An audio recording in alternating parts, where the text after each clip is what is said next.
Festivaalin viimeisen päivän aamuna palataan Sodankylän vanhaan kirkkoon, missä kuullaan yksi viikon sooloresitaaleista. Kyse on siis Minna Ristamäen harmonikkakonsertista Myrskyn silmässä.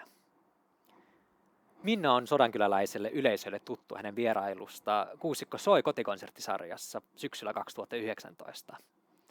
Tämä konsertti jatkaa samalla mallilla kuin sekin.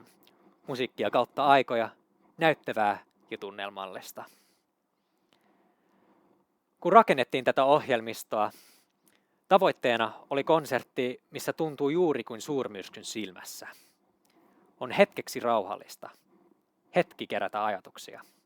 Samalla myrsky ei ole kovin kaukana.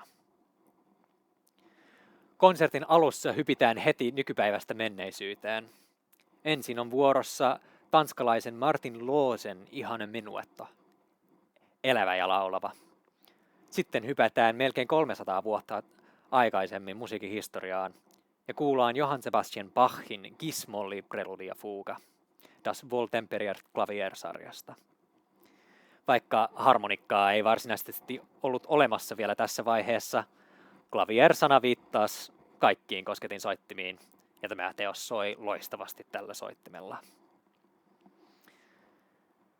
Bent Lorenzenin teos Tears muistuttaa meitä kuitenkin, että myrsky ei ole kovin kaukana. Kaunis, mutta uhkaava. Muistamme, että konsertin aamuparatiisi ei ole loputon. Pimeä pilvi kuitenkin siirtyy ja sukelletaan takaisin menneisyyteen. Nyt on vuorossa Scarlatin K87-sonaatti ja osia Ramon E-molli cembalo-sarjasta. Kaksi loistavaa, mutta todella erilaista barokkiteosta. Tässä on paljon nautittavaa. Ramon energian jälkeen Minna palauttaa meidät meditaation maailmaan Loosen Passion kakkosella, ennen kuin hän täyttää kirkon Bachin voimakkaalla C-molli urku Preludia ja Fugalla. Harmonikka on niin lähellä kannettavaa urkua kuin on olemassa, ja voi hyvin olla, että kyseessä on ensimmäinen kerta, kun Sodankylän vanha kirkko täyttyy urkumusiikilla. Mahtipontista ja isoa. Myrsky on palannut ja aamun hiljaiset hetket ohi.